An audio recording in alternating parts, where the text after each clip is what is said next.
The way Nigeria functions, it seems as if there are a certain group of people that owns the country. And hypocritically, the Nigerian system seems to be favoring this scenario or this kind of people who see themselves as sacred cows. There is this song by Patti Obase, Born to Rule Mentality. And I don't think Nigerians really understood that song or really paid attention to what the man was singing as a then. And when he was singing this, things were relatively better.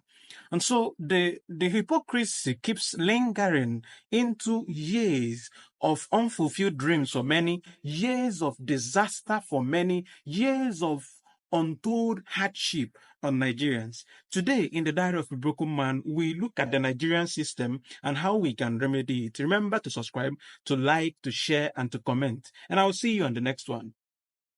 So let's talk about the hypocrisy of the Nigerian system. Now, we all witnessed what happened in Edo State. The gruesome killing of 16 people. When that unfortunate situation occurred, I looked at it from a different angle. What could have led to that? Why was it so? Because those 16 people weren't just unalive neglect. Something must have led to that. Sometimes the hypocrisy of the Nigerian system is that we want people to forget the past so fast. Nigerian wants people to forgive and forget. Nigeria wants people to always forget everything that happened to them, and pretend that everything is good. No, everything is not good. The system is getting scarier every day. And so everything is not good. So today, in the Diary of a Broken Man, I precisely want us to look at this hypocrisy, the double standard nature of things happening in Nigeria. Now, prior to the 27th of March 2027, the people of Edo State, people of Uromi and the surrounding cities, places around Uromi, they have been crying out, for constant kidnapping, constant killing, constant, kinds of evil happening in their society, by some foreign elements. They have been crying out to the government. And since then, nothing happened. Not a politician saw anything wrong. Even the state governor who ran to Kano the other day never saw anything wrong with people dying every day, people being kidnapped on their ways to work, in their farms, and so on. Never saw anything wrong with it. Now, fast forward to 27th of March, people now found their voices. Have you seen the hypocrisy in the Nigerian system? Some people now have voices. I saw so many tweets, especially from people from the north, calling for a reprisal attack. And those people never saw anything wrong with the number of death and kidnapping that was happening in the society. Now, every society has the prerequisite rights and the prerequisite duty to protect themselves. One thing with life and the preservation of life is non-negotiable in every circumstance of it. The first thing you are looking for is to preserve your life and the people around you. And I think to some extent, what happened on the 27th could have been a subscript of that particular, circumstance they have been suffering and crying about for. Now, I wouldn't praise what they did because there is nobody who has the right to take another person's life. Nobody does have that right. And so I condemn the killing, but I condemn the Nigerian government for not doing their job. Now, you remember that one of the oaths any government takes is to especially the president and the state governments, is to protect the lives and properties of those their subjects. And it is non-negotiable. It's not a thing that you wake up and say you cannot do. Except we are different, we have a different kind of constitution that we used to swear in, and another constitution to act as governors or as executive of the government. Because tell me why a society would be crying for insecurity and the government keeps mute. Now, one of the hypocrisy we should talk about is our president and some of these politicians who ran out on the 20, from 27th, because from the 27th it was like a competition of who will tweet faster, who will write longer thread for us, about how much they love those people who were, unalived in Edo State or Urume. You don't love them. You don't. You don't. Just tell yourself the truth. It's just a stark hypocrisy that the president of Nigeria, who was sitting stark when so many killings were happening around the country and never made a tweet about those people who were kidnapped every day, those people who were crying out for, their loved ones being killed in the farms, being unalive, being raped in the farms. All of a sudden, he made a very long thread and commanded the police to find those people. Some of them are in Abuja now, according to what we heard. So does it mean that those people who were killing them in their farm are in their rights to do that? Who is fooling who in Nigeria? Who is fooling who? We're not talking about this hypocrisy enough. The level of hypocrisy. Now, let me speak to the hypocrisy of our brothers in the northern part of Nigeria. Now, look at it this way. Some of you were there when your brothers and sisters, your mothers, were killed in the northeastern part of Nigeria. Some of them on Sunday morning when we woke up to the very sad news of people being massacred in their church, place of worship, in the house of God. The politicians, all of them who were tweeting from the 27th, never saw this. We didn't see them condemning it. We didn't see the Nigerian Senate talking about it. We didn't see the Nigerian police. We didn't see it. Everybody, kept mute. As if the life of those people never matters. We were there when people were killed randomly in Benue State. A number of them, some of them, on the 26th of December 2023 or 2024, we witnessed one of the worst things, worst scenarios of almost extermination of a single village by bandits and terrorists. The government never saw anything wrong with it. Those politicians, especially those people from the north, the governors, the this and that, who were tweeting left, right, and center, competing for who will speak the harder word, they kept mute. Those ones in the Senate couldn't speak about the death of people in the northeast and northwest part of Nigeria. They couldn't raise their voices. Much like people who were complicit in it, because there is the kind of silence you keep and it becomes complicit. Either you know what is happening or you are part of what is happening.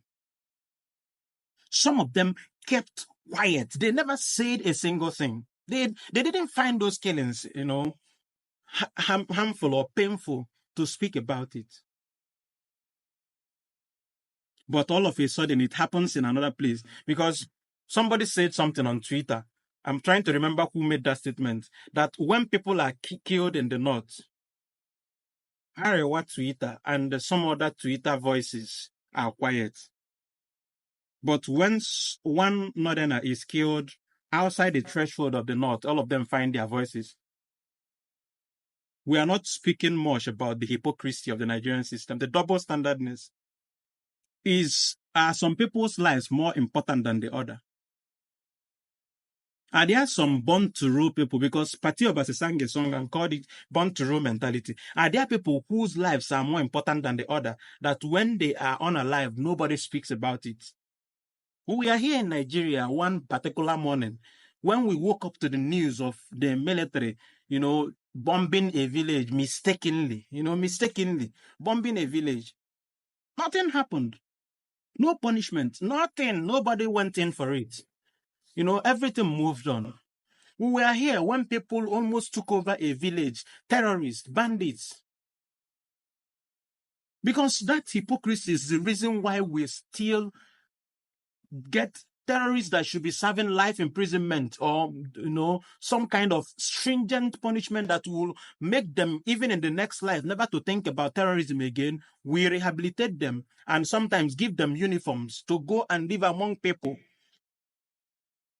Have you seen where a terrorist is rehabilitated? Only in Nigeria have we seen terrorists being rehabilitated. On what grounds? How does it happen? Tell us in plain sight how we began, how we fell to the extent that we are now rehabilitating terrorists who kill people for a living,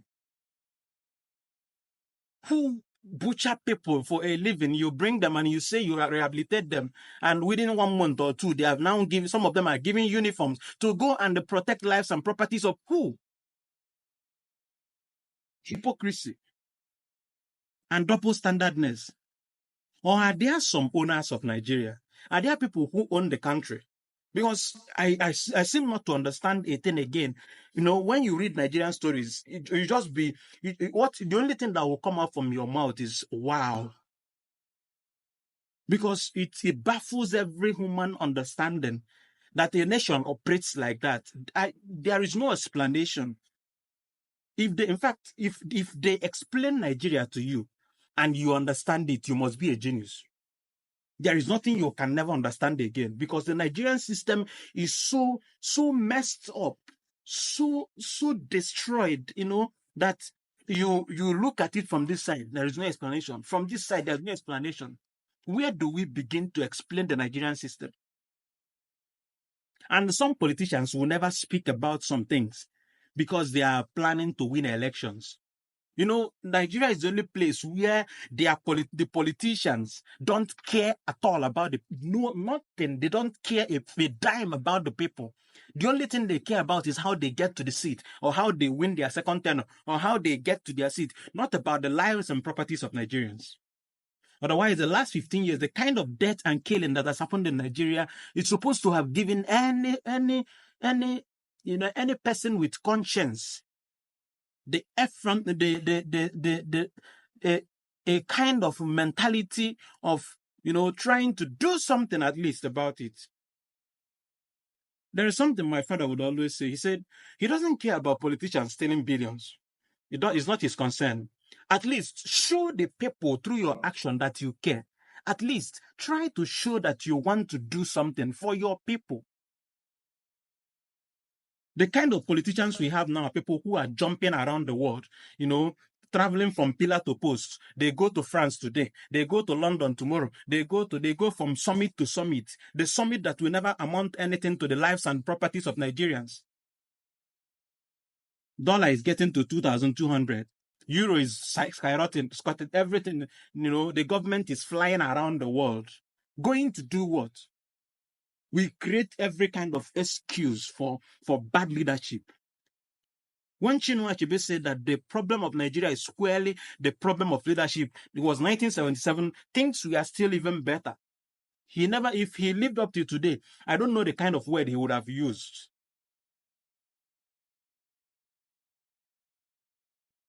Sometimes I wonder, these people that steal billions and trillions and zillions and billions, what do you do with money? If not buying houses and buying cars and traveling what else will you do with all those money you are stacking?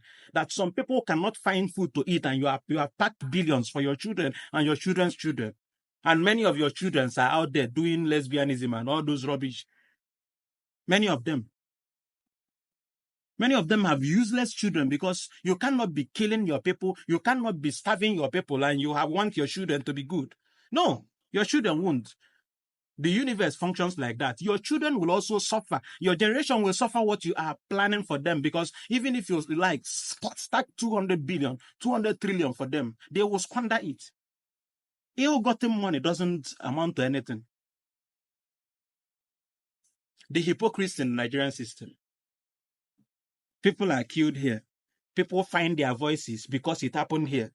The same set of people, take them from this place and put them here and kill them also. Some people will never talk.